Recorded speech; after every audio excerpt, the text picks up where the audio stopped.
It's only right I concluded this series properly, so welcome back everyone to part 5, the final part of 5 things we don't want to see return in Battlefront 2. Now I admit I was considering leaving it at part 4, but I have got 5 things here today, and they're arguably the worst 5 in my opinion, but I do think there are certain ways that they could maybe work in Battlefront 2, so that's what I'm going to be doing today as well. Basically I'm going to be talking about how these things could work if they were to be reintroduced to Battlefront 2, because despite what people may think, I don't like calling out things from Battlefront 1 and saying they were pretty bad. I would just like everything to return in Battlefront 2. But unfortunately that is not always the case, as some things just don't perform as well as others in games, so let's get into the first thing I would not like to see return. We'll be starting off with the vehicle turret, one of the pickups you can get in the bigger game modes. Now remember, all of the things I say in this video are just my opinion, so let me know if you agree or disagree in the comments section, but the problem with the vehicle turret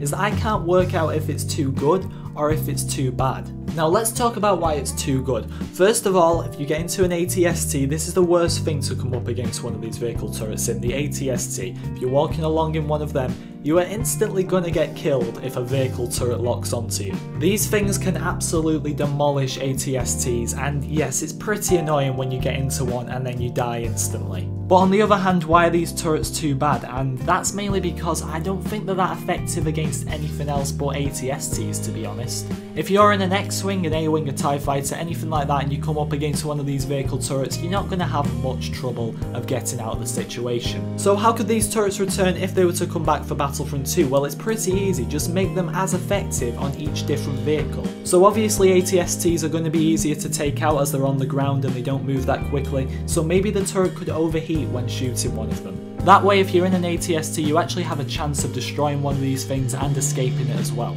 And as far as taking down the vehicles in the sky, maybe just give it a better lock on so it can get onto them a bit easier, but not too much, because you don't want them then destroying all the vehicles in the sky like they do on the ground. Now let's move on to the scout binoculars. I've already talked about the shock grenade and disruption from the Bespin DLC in a previous episode, and now it's finally time to talk about that last star card we got from the Bespin DLC. I think the Bespin DLC was absolutely fantastic, it's my favourite one, but the star cards weren't too good, and I think you would all agree with me that the scout binoculars aren't really something you'd choose over something like the Bacta-bomb or the pulse cannon. So what do these things actually do? Well, when you look through the binoculars you can tag enemies and they'll be highlighted in red until they die. So basically it makes it harder for enemies to escape, because if you've got a big red outline around you, you're not going to be able to hide as easily. Okay, you might get a bit of score every time you tag an enemy, which is pretty cool, but as I've already said, why would you choose the scout binoculars over all the other star cards on offer? They're not that great in comparison to the other things in the game. Now with the new class system in Battlefront 2, these scout binoculars could work, as not everyone will be using the same things obviously like they did in the last game. The thing I love about the scout binoculars is that they encourage teamwork, and that is something I and a lot of other people want to see in Battlefront 2,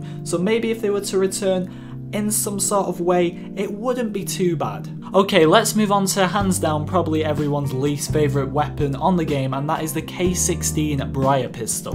Now just like anything on this list, I would love to see it return, but it needs to be changed if it is to come into Battlefront 2. The problem with the Briar pistol is that its normal rate of fire is terrible, and so is the secondary fire. I admit it is very satisfying to get a kill with this weapon because of how hard it is. When you get that kill, it feels good. So with the secondary fire, for example, you have to hit the enemy dead on, which is very hard to do, especially from long range. Its normal rate of fire is awful as well. It does hardly any damage and it can take a while to kill an enemy. I came into a lot of situations where I'd be shooting an enemy who can't even see me, and then they'd turn around and just kill me quickly. That's how bad the Briar pistol is, it takes so long to kill an enemy. However, I do think if the secondary fire was given a bit more range and then its normal fire was just given a bit more damage for each shot, it could work in the next Battlefront. However, the state it's in at the moment, we need to say goodbye to the Briar pistol for now. Okay, up next we have the Stinger pistol, something I was personally very excited about when it first got announced, as it was the first charge card which was actually a weapon.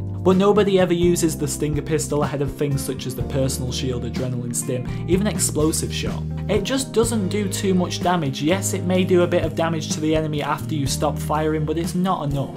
It just takes far too long to kill anyone. I understand not all weapons should be that easy to get kills with, but this just isn't effective at all. My other problem with the Stinger pistol is that I don't think it should be a star card, I think it should just be a weapon. It's obviously the weapon of the Bespin Wingard, so if we see Bespin in Battlefront 2, which I'd really like to, then maybe the Wingards could actually use these as their primary weapons. But let's conclude things with Battle Station, the game mode from the Death Star DLC. This may come across as a bit controversial, but do be sure to hear me out. So this is sort of a joint point with a few other things, because if you watch the last episode of this series, I talked about how I didn't like sabotage.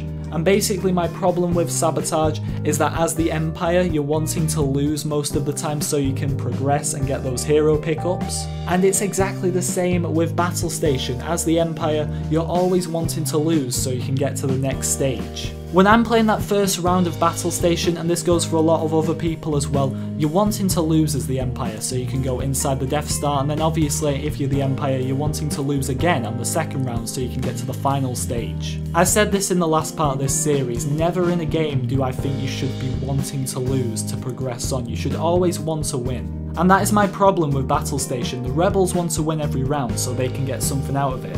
But what do the Empire get out of it? It seems with a lot of these multi-stage game modes, the Empire are always wanting to lose. The same can be said for Infiltration from the Scarif DLC. In that first round as the Empire, you're wanting the Rebels to get through the Shield Gate. So I suppose this final point isn't just Battle Station, it's multi-stage game modes in general, apart from Extraction, which did work really well. Let's just hope in Battlefront 2 with all game modes both teams have something to work towards and you're never wanting to lose to get the good things out of the game. But there are my 5 points. I know the last one could come across as a bit confusing, so do be sure to let me know in the comments section. I do want to thank you for all the support on this series, it's been absolutely incredible. I can't believe we did 5 parts of it and the support just kept on going. A lot of people do take this seriously, and you have to remember there is a lot of stuff I loved from Battlefront 1. I loved more stuff than hated stuff, to be honest. It was a great game and Battlefront 2 looks even better. All I'm trying to do with this series is improve things. If you did enjoy though, be sure to leave a like, subscribe to the channel if you're new,